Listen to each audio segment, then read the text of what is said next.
Well, after a 3-day holiday hiatus, the NHL back tonight with 11 games, 22 teams in action. Hello and welcome to Hockey Central. Clearly, I'm not Jeff Merrick. Filling in for Jeff Merrick, I'm Nick Alberga, joined alongside Anthony Stewart, Brian Burke. Lots happening in the NHL world, and it seemed like forever, Stewie, that the NHL had not been on the ice, and the World Juniors helped with that yesterday, but I'm happy it's back tonight.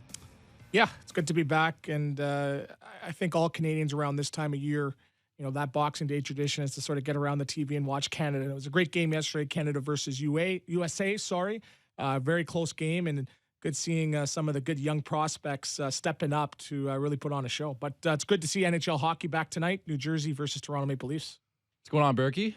I like the break. I like the fact that we don't play on Christmas Eve, Christmas Day, or Boxing Day. I think it's good for the players. I think it's good for the fans. I think it's good for sponsors, everybody, team management, just to be able to shut down for a couple of days and spend some family time. I like that. And of course, I used to take it a little further.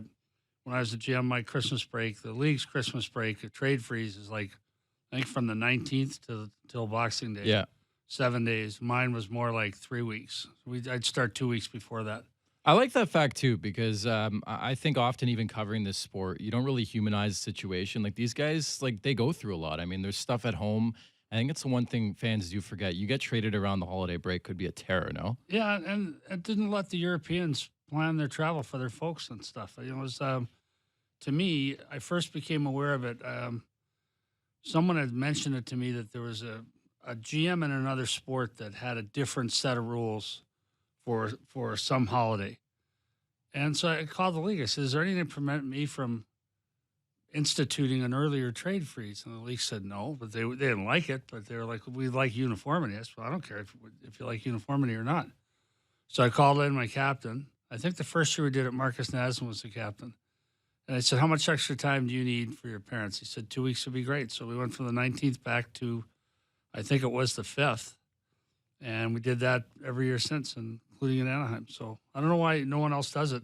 There's hardly any trades around that time anyway. It's not like you're giving yourself up a lot of opportunity. In a hard cap system, there's hardly any trades anyway, and hardly any at Christmas time. Now, Taylor Hall is a big one. Yeah. But you could always say to a player that wants out, and I did that a couple times. I said, look, I'm putting in the trade freeze, but not for you. You've asked to get out of here. I'll continue to try to move you, unless you want me to stop, and then I'll wait till after. But no, that was a special part on our teams. And I know our players would chirp to other teams about it. I know I'm not getting traded. I don't know about you. So it was good. I like Christmas. It's a big holiday. I wanted 10 kids, and birthdays weren't a big deal. Christmas was a huge deal. It should be. And certainly in the NHL world, the Taylor Hall trade has been in the limelight the last couple of weeks. How about Elias Anderson, the World Junior conversation? Stewie, you played in back-to-back 04-05. He's asked for a trade. Inside that organization, how do you feel about a player when he comes out this young in his career, really hasn't established much the NHL game doing something like that? Yeah, I can imagine the veteran guys are sort of scratching their head at this one. What have you done to prove that? Or and the whole medal thing, too, deserve right? a trade. It doesn't matter, right? And again, I came from a time where the young guys had to pay your dues. You had to go down to Rochester, go down to the minors and play, 1, 2, sometimes 3 years before you got the opportunity. And I remember my first year in the league, my line mates were, Gary Roberts and Joe Nieuwendyk. So, I'm not getting a lot of ice time, with those two guys, the veteran guys. I wasn't getting any power play, any penalty kills. So you really have to pay your dues. So I think now with the cap system, the young guys have to come in and really perform because, you can't afford to pay the older guys that much money. So for him, I think he's really got to, show the organization first that, first of all, that he's worth his value to actually get traded. So it's tough. I can understand it from both sides, but you got to prove yourself before you can be demanding anything. I think you're right on that front. What'd you make of Elias Anderson clearly coming out here? I'd ignore him completely. I wouldn't pay any attention. When a player asks me, Merry Christmas. When a veteran player asks me for a trade, I'm trading him. Once he said he doesn't want to wear my uniform anymore, I'm trading him. But a kid in his entry level, he has no idea what he's asking for, no idea how the real world works. It's like Josh Ho saying. I would have said, you know what, Josh? You can ask for all you want, and you can not report if you want, but I am not paying any attention to anything you say or your agent. I'm not returning your agent's calls. I'm not going to try to trade you. If someone knocks me over with an offer, great, but otherwise, get out of my office. I don't think guys in their first 3 years have any voice whatsoever. But why is this starting to happen? Is my question. Because they're millennials. Yeah. Well, no, because am. now I you want it can, all to happen. no, because now you can really knock it out of the park your first 3 years. If you have a good year now and you're in your Yeah. entry level, that's life-changing money, right? So I think when they're behind the eight ball, knowing that, hey, if they get an opportunity in those first 3 years, they get on a good line where they put up 22 goals and 50 points, you can sign a 4-year, 5-year extension at $4.5 million, $5 million. So I think that's pressure's on them now to do that. I think that's probably right. But what incentive is there if I'm a GM? What incentive is there for me to call the New York Rangers based on what this kid's done so far? You know what the answer is? None.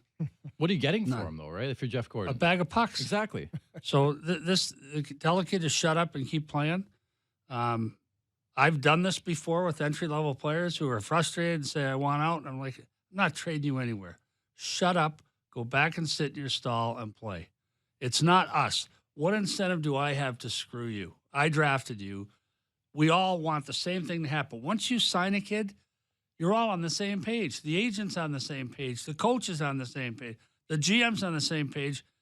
And by God, the player better be, which is turn into a player. So I'd ignore this kid completely. I wouldn't return his calls. I wouldn't even say his name. You would ghost him then. There's the answer right there. I don't even know what that is. But Just not responding. It's a millennial. So I'm a millennial, but I'm more old school. Like I believe in the respect system. I believe in the fact that establish your resume before doing anything in the NHL world. And it drives me insane when guys at that age, even guys who are out of college and don't want to play for a specific team, ask for a trade. Adam Fox, the guy who willed his way to the New York Rangers, Jimmy Vesey back in the day. But would you correlate this at all to Jesse Puljujarvi and him being sort of quiet with the Edmonton Oilers right now and playing over in Europe? well, there's a right way and a wrong way to do everything. If Elias Anderson really wanted a trade, you know how you get a trade? The agent goes to the GM and says, I'm not going to say a word. The kid's not going to say a word. Can you try and find us a new home? And then you have a chance maybe to get value for him because now it's a fire sale now. Yeah. Everyone knows he wants out. So there is a way to do this, and this isn't the way to do it. The loophole on the Jimmy Vesey and Adam Fox, that loophole, I know that's something that the union's going to, or the NHL and NHLPA are going to have to talk about because it's funny how it infuriated guys on my team in Calgary that he wouldn't come to Calgary. Mm-hmm. They're like, who's he? This guy, yeah. But it's also a limited loophole, and the guy's got to stay 4 years since his draft year to get that. It's not like they just get it after 2 years. They got to stay and run the risk of injury and all that. So I don't think that's going to hold up any deal. But I think we are so blessed in our game. The players that play this game are special kids. They're respectful. They're cooperative. They're wonderful. We got the odd one who hasn't figured it all out just yet. Yeah, and it's you guys know it's a great time of year. The World Juniors, guys like Elias Anderson, Jesse Puljujarvi have played in that tournament. Oh, Puljujarvi, sorry. Yes. I think Jesse Puljujarvi, that situation has been handled professionally. I think Edmonton feels it's been handled professionally. I don't want to play in the minors anymore. I think my best chance to develop is to go over here. If you can work out a trade, great. And if not, I think he's been very respectful. And I think more importantly, the Oilers feel he's been very respectful. Is the value there to potentially go, and I know they've looked at this before, but a Puljujarvi Anderson type swap, is the value there to make a deal on either side? It's one headache for another one right now. Yeah. I think, I will tell you this. Everyone loves to dump on the Edmonton Oilers and say they drafted Jesse Puljujarvi. You know where we had him in Calgary? Right where they took him. There you go. Right where they took him. And everyone dumps on Yakupov, and guess where most teams had Yakupov? Right where Edmonton took him, either first, second, or third. We had him on a do not draft list. But I used to joke about this with Doug McLean when he worked here. Everyone talked about drafting Brule. Remember Gilbert Brule drafted? Yep. And he was a bust. Guess where we had him that year? Right where Columbus took him. It's a crapshoot sometimes, right? Well, Jesse Puljujarvi wasn't a crapshoot. Yeah. If you watch the World Juniors, he was big, really creative with the puck. He could score goals. He's 6'12" or something, like 6'4". I mean, it wasn't a crapshoot. That one looked like a lock. That one looked like, okay, we're playing submarine and your battleship's going down. You were playing battleship and I'm getting your battleship. So I think Eric Brewer is a player. You remember, had a very good NHL career, but when he first got drafted, the Islanders sent him down, and I went in to watch him because my amateur guys were telling me, we really like this kid. And he couldn't make a pass. He couldn't make a D-to-D pass. His confidence was so fragile. I remember Stan Smeal told me to come down and watch him. We watched him play, and we're like, he can't help us. Well, he went on and played 10 years. We should have gone back to our amateur guys and said, what did you see? Forget the pro guys. What did you see? And I think with Jesse Puljujarvi, he's going to get a chance because the amateur people will believe in him so strongly. Some team's going to give him a chance. Same with Elias Anderson. But one guy's handling a lot better than the other for me. Would I trade them 1-for-1 right now? No. Yeah, because there's a lot of, like, even Casey Middlestat in Buffalo is a guy who's had his turbulent time so far this season. You were a young player in the league, Stewie. I mean, confidence is everything. Like, I know Justin Hall's a couple years older, but watching this guy play on a nightly basis now, the confidence is through the roof. Yeah, but the teams that have success, they really take to heart the player development. A lot of organizations just draft a guy and say, well, we'll just see. Hopefully he pans out. But the teams that have success, it's no surprise that Pittsburgh has these guys that are quote unquote coming out of nowhere because they're in Wilkes-Barre. They're close. They have guys coming in and out. The scouting is keeping track. The player development guys are keeping track, actually developing these players where, sometimes I got sent down one year 9 times. It'd be like, well, Stewie, you're going down to Rochester. We'll see you when we see you. Not telling me to work on anything, but that's part of being a pro. You got to figure the game out. But the teams that go above and beyond for your prospects, that's how you have a Jake Gensel. That's how you have these younger guys, Reese, these guys that come in and fit in seamlessly, right? It is Nick Alberga joined alongside Anthony Stewart and Brian Burke here on Hockey Central, filling in for Jeff Merrick. The World Juniors, just a beautiful time of year, guys. Alexis Lafreniere, where would he be on your list, Berkey? Number 1. He's a stud, man. Number 1, and at center or wing, this kid can play. This kid can play any forward spot. The difference in that's one game. We're kind of jumping the gun here, maybe, but the difference between last year's tournament and this year, the progress he's made physically and confidence-wise. 1-3 in his first game of the tournament against a really good team. I was impressed, but I really like this kid. Yeah, and it wasn't just the offensive part of his game. Obviously, he's really offensively gifted, but he was throwing the body around. He was competing. He was killing penalties. He was blocking shots. He was a true competitor. And, when I played, I played with Sidney Crosby, a 16-year-old, where he was sort of just, still really good. He wasn't Sid. He was still Sid, the baby kid then. But then the next year, he came in and just completely dominated the tournament. So Lafreniere right now reminds me a little bit of that. I'm not getting ahead of myself saying he's the next Crosby, but to step in as an underager, you got the full cage on, the bird cage or the fishbowl on, to come in and dominate. Basically, some guys are 19 years old men. Definitely, shows what type of player he is. Always makes me think of Mighty Ducks with the fishbowl, by the way. You played in this rivalry. You've been around this rivalry. Why is Canada and USA incapable of playing like boring hockey? Every time they play in the World Jays, it's like 6-5. They hate each other. They hate each other. To this day, Patrick O'Sullivan's, sends his tweet about the time that Fleury shot the puck off of Coburn, and he reminds me about it every time this year. But I think for Canada, it's the biggest rivalry. It's bigger than Canada-Russia just because, you see these guys around the prospect games. You see them in the, around the junior ranks. And I think they just flat out don't like each other. And some people think, well, this is the first stage that you see each other on. There's under 16, there's under 17, there's under 18. So you develop this rivalry sometimes, it's 2-3 years in the making. Couple quick hitters, by the way. Cale Makar confirmed will return to the Colorado Avalanche lineup tonight, and Michael Hutchison will go for the Maple Leafs in New York against the New Jersey Devils in the front end of the back-to-back, which means you would have to think Frederik Andersen to play tomorrow night against the New York Rangers. I like that, giving an extra day's rest to Frederik Andersen, who's been really, really taxed. But just the World Junior in general, Brian, as a former executive in this league, is every team down there right away the entirety of the tournament? Yep. Yeah. GMs, everybody? Well, a lot of your scouts actually go over before that. You make them travel before Christmas, so they're there for these games. Now, I always flew on Boxing Day. Not when it was in Canada or U.S., It was different. You'd fly that morning. But when it was in Slovakia or Russia, I remember my very first one was 1987, and I flew to Helsinki on Boxing Day and then on to Moscow. And then ever since then on Boxing Day, I was joking about it with my daughters the other day. I said, this is a Boxing Day at home? This is great. It's weird. Usually I'm going somewhere, flying somewhere. But it's must-see. It's really, you have to go to the tournament. And watching it on TV doesn't do the scouting aspect of it justice. You have the money that's spent by teams now. They'll have as many as 10 or 12 people there, including their Euros, the Euro scouts. Back in the day, it was the assistant GM and 2 scouts. You're saving money. You're spending maybe $15,000 on it. Now there's teams drop $100,000 on this tournament between hotels and airfare and per diem, and take virtually their whole staffs there. I love the tournament. It's fantastic. I would say the experience in Europe would be a lot of fun too. The Czech It is, Republic. You saw the fans last night when they beat Russia, just the crowd, and that's what people don't really understand over here. Just the crowd. They're not cheering for a hockey team; they're cheering for their country, right, and their colors. And so it's if there was a fight to break out, it'd probably be like a soccer hooligan match. They're really that prideful about their hockey. And Czech Republic and Slovakia are still relatively inexpensive.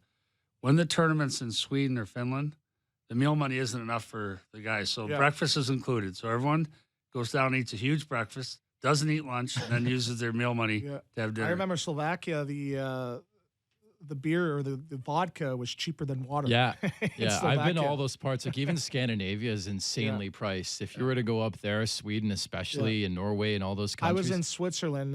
Triple cheeseburger. Don't ask me why I ordered that one, but it was something like $21 Canadian for a triple cheeseburger. I had a couple, so I ordered two. Yeah. Fair enough. Thanks for disclosing that. But it's a beautiful part of this world. And I do like when this tournament heads out there. It has a different feel, though, when it's not North America. Like, you know, when it's on home soil or in the States, it feels a bit different. But I like these kids experiencing that at that age to go overseas, their families there. Like, they're experiencing a whole new difference. And I'm sure they're sightseeing a bit, too. Like, it's a whole different aspect. And you're a guy who went overseas. Yeah, and the game, and people say, hockey guys, uncultured. And the game's taken me to France, Germany, Russia. I've lived in Russia. You know, my son's lived in Russia. He's lived in Switzerland, Finland, Sweden. So it actually helps travel the world, and it gets you to learn about these certain countries. So it's not just a hockey tournament. It's more of a life experience. And I'm telling you, to this day, if I see a Crosby or I see a Getzlaf just around the rinks, they give me a wink, reminding me of the times we had in junior, right? Well, we'll never forget that one team specifically. You led the team in scoring the 1 year as well. No big deal. Yeah, we were in Slovakia at the World Championships the day that they got Osama bin Laden. Really? Yeah, on the Team USA bus, and phone started dinging off, and they're like, "Oh no!" So we got back to the hotel. You should have seen the security. They flew U.S. Army Rangers in from Germany. There were Slovakian secret police. There were soldiers everywhere. They took our passports away, wouldn't let us travel. We were the only American team on tour at that time, and they thought they'd come after us. You should have seen the security. But that's what international travel is sometimes. It's pretty real. It's really, it's real. It's random. Like it happened to me in Hungary. They wouldn't let me pass the border because I didn't look anything like my passport. Like it becomes a reality. And I think you learn a lot about yourself, hockey or not, as, you know, somebody who's 16, 17 and playing in that tournament, especially. There's actually a world out there, Stewie. and they try to build in like days, like tour days for the guys. Yeah, that's big. We took the guys to the cathedral in Cologne, which is a famous Roman Catholic. Yeah. It's believed the bones of the three kings that saw Jesus the night he was born are buried there. So Catholic pilgrims come from all over the world to see this cathedral that took 800 years to build. 800 years.